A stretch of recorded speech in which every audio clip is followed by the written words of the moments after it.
আসসালামু আলাইকুম রহমতুল্লাহ। চলে আসলাম নতুন আরেকটা ভিডিও নিয়ে। যারা আমরা দিনমজুর আছি, দিন আনি দিন খাই, অল্প টাকার বেতনে চাকরি করি, এই চাকরি দিয়ে ফ্যামিলি পরিবার চালাইতে কষ্ট হয়ে যায়। আমরা যারা অনেকে চিন্তা ভাবনা করে থাকি যে চাকরির পাশাপাশি কোনো একটা ব্যবসা করব, কোনো একটা উদ্যোক্তা হব, এরকম যারা চিন্তা করে থাকি তাদের জন্য আজকের আমার এই ভিডিওটা।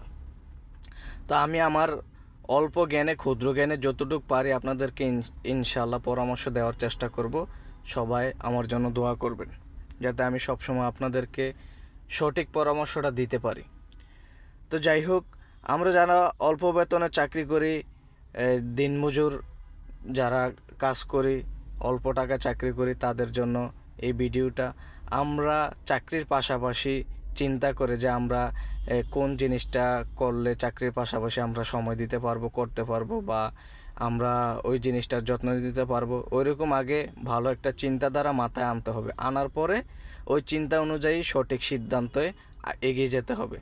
যেমন যারা কোয়েল পাখি মুরগির সেক্টরে আসতে চান তারা অবশ্যই এই ভিডিওটা ফলো করবেন। যেমন আমি আমার টাকার অ্যামাউন্ট অনুযায়ী আমি অল্প পরিসরে আমি ছোট থেকে শুরু করতেছি আর কি। তো আমি যদি ছোট পরিসরে যদি কোয়েল পাখি মুরগি পালন করে যদি আমি সাকসেস হইতে পারি, তাহলে ইনশাল্লাহ আমার পক্ষে বড় আকারের করা কোনো ব্যাপার হবে না, অবশ্যই সম্ভব।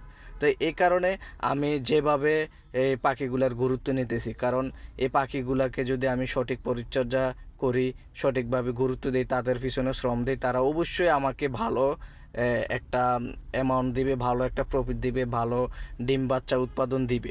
যদি আমি তাদের ওইরকমভাবে তাদের চাহিদা অনুযায়ী আমি তাদেরকে পরিচর্যা করতে পারি।